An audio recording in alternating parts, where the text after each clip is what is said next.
అందరికీ నమస్కారం. Epic story లైన్స్‌కు స్వాగతం. యక్షపర్వతంలోని 15వ భాగం.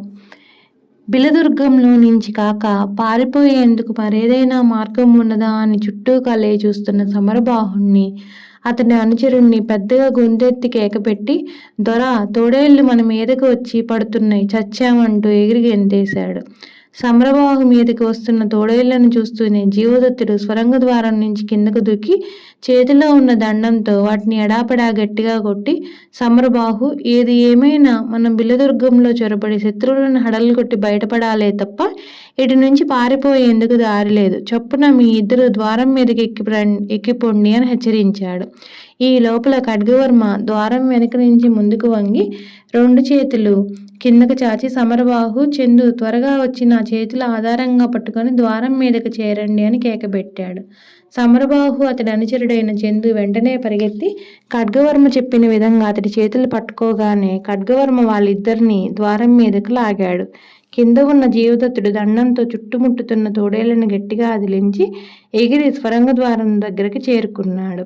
ఇప్పుడు నలుగురు తామున్న స్వరంగంలోకి పరీక్షగా చూశారు. గుడ్డి వెలుగులో స్వరంగాన ఒక పక్కన పడి ఉన్న చచ్చిన తేడేళ్లు వాళ్ళ కంటపడింది. దాన్ని అక్కడికి విసిరివేసిన వాడు ఖడ్గవర్మ. జీవా, ఒక రకంగా మన ఎత్తు పారినట్టే. ఈ చచ్చిన తోడేళ్లను పీక్కు తినేందుకు 4-5 తోడేళ్లు స్వరంగాన్ని చేరినవి కదా. అవి ఆ భల్లూకుడు వాడి ముఠ అంతా ఏమైనట్టు? ఇంకా బిలదుర్గంలోనే ఉన్నారంటావా, లేక అరణ్యంలోకి పారిపోయారా అన్నాడు ఖడ్గవర్మ. జీవదత్తుడు వెంటనే ఏమీ జవాబు చెప్పకుండా కొంచెంసేపు బిలంలో నుంచి ఏవైనా ధ్వనులు వస్తున్నవేమో అని శ్రద్ధగా విని, ఖడ్గా, బిలంలో ఎక్కడో కొంత గందరగోళం జరుగుతున్నట్టు అస్పష్టంగా నాకు ధ్వనులు వినపడుతున్నవి. నీకేమీ వినపడ్డం లేదా? అందరూ 1-2 క్షణాలు నిశ్శబ్దంగా ఉండి జాగ్రత్తగా విని చూడండి అన్నాడు. 2-3 క్షణాల కాలం నిశ్శబ్దంగా గడిచింది. అందరికన్నా ముందుగా చందు, అయ్యా, బిలంలో ఎక్కడో తోడేళ్లు అరుస్తున్న ధ్వనులు నాకు వినపడుతున్నవి అన్నాడు. సమరబాహు కళ్ళింత చేసి తల పంకిస్తూ, నాకు తోడేళ్ల అరుపులే కాదు, గురుబల్లూకుడు తన శిష్యులకు చేస్తున్న హెచ్చరికలు కూడా వినపడుతున్నవి. మనం ఇక్కడ అట్టే కాలం ఉండడం ప్రమాదకరం అన్నాడు. జీవదత్తుడు ఈ మాటలకు నవ్వి, ఎవరి భయానికి తగినట్టుగా వాళ్ళకు ఆ ధ్వనులు వినపడుతున్నవి. సమరబాహు, నీకు వచ్చిన ప్రాణభయం ఏమీ లేదు. మా వెంటరా. బిలంలో ఎదురైన భల్లూకుడి ముఠాను చిందరవందర చేసి నిన్ను సురక్షితంగా బయటకు తీసుకుపోతామన్నాడు. ఏదో సామ్రాజ్యాన్ని స్థాపించాలనుకుంటున్న వాడికి ప్రాణాల మీద ఇంత తీపి పనికిరాదు అన్నాడు ఖడ్గవర్మ. సమరబాహు తెగింపు వచ్చిన వాడిలా చేతిలో నీటిని పైకెత్తి జులిపిస్తూ, ప్రాణాలను పోగొట్టుకుంటే ఇంక రాజ్యాలను జయించి సామ్రాజ్యం స్థాపించేదేమిటి? అందుకే నా కోరిక నెరవేరే వరకు నేను చావదలుచుకోలేదు అన్నాడు. సమరబాహు మాటలు ఖడ్గవర్మకు పెద్దగా నవ్వాలనిపించింది. కానీ జీవదత్తుడు కోపంగా చూడడంతో మందహాసం చేసి ఊరుకున్నాడు. జీవదత్తుడు స్వరంగ మార్గాన ముందు బయలుదేరుతూ, సమరబాహు, నా చేతిలోని మంత్రదండం, ఖడ్గవర్మ కత్తి నిన్ను నా మిత్రుడైన స్వర్ణాచారి దగ్గరకు చేర్చుతాయి. అట్లని అవసరమైతే ఆత్మరక్షణకు నీ చేతిలో నీటను ఉపయోగించడం మర్చేవు సుమా అని హెచ్చరించాడు. ఆ తర్వాత నలుగురు సొరంగ మార్గాన నిశ్శబ్దంగా ముందుకు నడవసాగారు. ముందుకు పోతున్న కొద్దికి వాళ్ళకు తోడేళ్ల అరుపులు, మనుషుల కేకలు మరింత స్పష్టంగా వినపడసాగాయి. 4-5 తోడేళ్లు బిళ్ళల్లో ప్రవేశించి అంతమంది ఎలుగొడ్డు ముఠా వాళ్ళను అదరగొట్టడం ఖడ్గా జీవదత్తులకు చాలా ఆశ్చర్యాన్ని కలిగించింది. కొద్దిసేపటికల్లా వాళ్ళు స్వరంగ మార్గంలో నుంచి బిలంలో ఎలుగొడ్డు మనుషులు నివసించే ప్రాంతాలను చేరారు. రుకేశ్వరీదేవి కొయ్య విగ్రహం ఉండే గదిలో గురుబల్లూకుడు ఉండవచ్చన్న అనుమానం జీవదత్తుడికి కలిగింది. ఖడ్గా, ఎలుగొడ్డు ముఠ అంతా అరణ్యంలోకి పారిపోలేదని తెలుస్తూనే ఉంది. వాళ్ళు పారిపోయి ఉంటే తోడేళ్ళు ఇక్కడ అరుస్తూ ఉండవు కదా. మనం వాళ్ళ కంటపడకుండా బిల్లదుర్గం నుంచి బయటపడడం సాధ్యం కాదనుకుంటాను అన్నాడు జీవదత్తుడు. జీవదత్తుడు మాట ముగించే లోపల ఒక ఎలుగొడ్డువాడు ప్రాణభీతితో కేకలు పెడుతూ వాళ్ళున్న వైపుకు పరిగెత్తుకుంటూ వచ్చాడు. వాడి వెనక్గా తోడేళ్ళు ఒకటి కూరలు చాచి అరుస్తూ వస్తున్నది. ఖడ్గవర్మ చొప్పున ముందుకు ఒక అడుగు వేసి కత్తితో తోడేళ్ళను ఒక పోటు పొడిచాడు.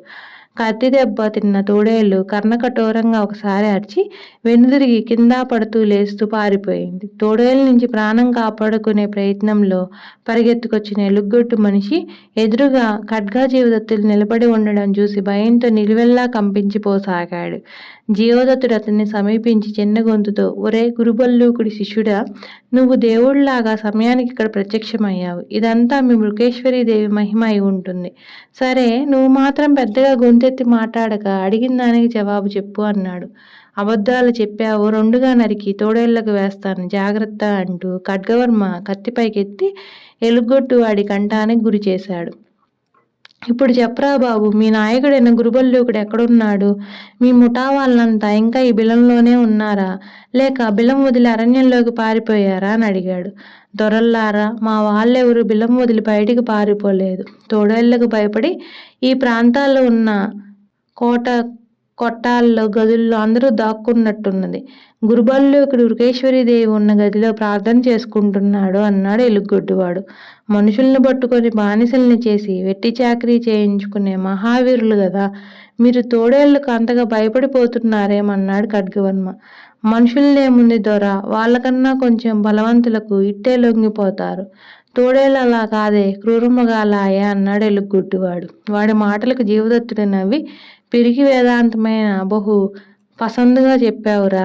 గురుబల్లూకుడు వృకేశ్వరి కొయ్య విగ్రహం ఉన్న గదిలో ఉన్న మాట నిజమే కదా, అబద్ధం అయిందో నీకు చావు తప్పదు అన్నాడు. ఇందులో అబద్ధం ఏమీ లేదు దొరా, కావాలంటే మీరు పోయి చూడొచ్చు అన్నాడు ఎలుగొడ్డువాడు.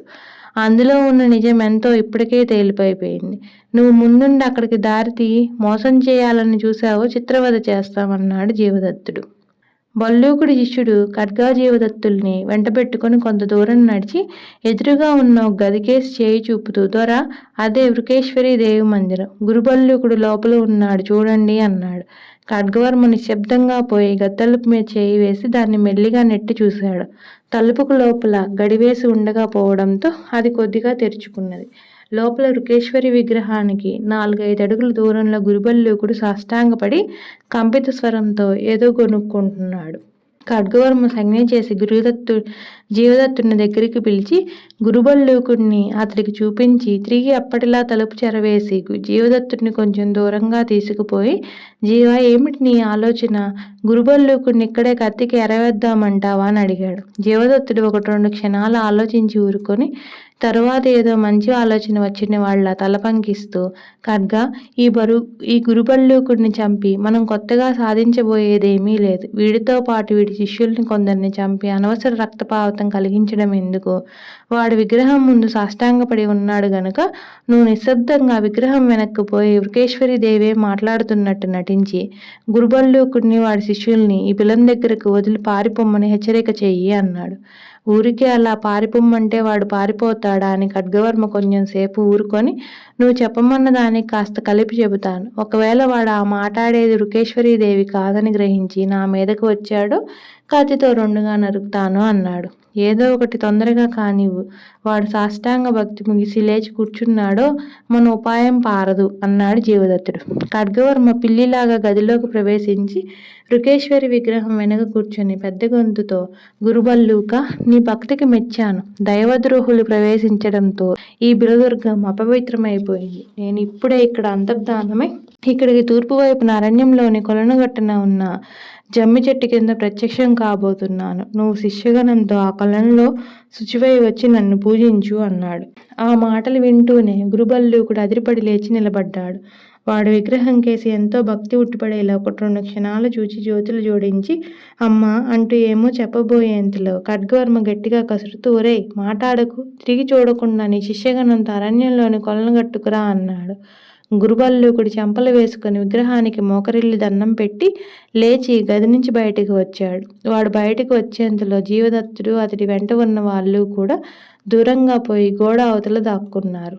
గురుబల్లూకుడికి వృకేశ్వరీదేవి స్వయంగా తనతో మాట్లాడిందన్న భ్రమలో ఎక్కడ లేని ధైర్యం కలిగింది. వాడు పంచశూలాన్ని పైకెత్తి, ఒరే వృకేశ్వరి భక్తుల్లారా, అంతా వెంటనే బయలుదేరి అరణ్యంలోని కొలను దగ్గరికి చేరండి, దేవి ఆజ్ఞ అయింది అంటూ బిలదుర్గంలో కేకలు పెడుతూ తిరగసాగాడు. 1 పావుగంట గడిచి గడవక ముందే తోడేళ్లకు భయపడి అక్కడా ఇక్కడా దాక్కున్న వాడి శిష్యులందరూ జట్లుగా బిలంలో నుంచి బయటికి వెళ్ళారు. తోడేళ్లు మాత్రం ఇంకా బిలంలోని ఏ మారుమూలల్లోనూ తిరుగుతూ అరుస్తూనే ఉన్నాయి. గురుబల్లూకుడు కూడా బిలంలో నుంచి బయటకు వచ్చి తన శిష్యులకు రుకేశ్వరి ఆజ్ఞ ఏమిటో మరొకసారి చెప్పి వాళ్లతో పాటు అరణ్యం కేసి బయలుదేరాడు. కానీ వాడికి కొంత దూరం వెళ్ళి తరువాత రుకేశ్వరి ఇంకా బిలంలోని తన మందిరంలో ఉన్నదో లేక మాయమైపోయిందో చూడాలనిపించింది.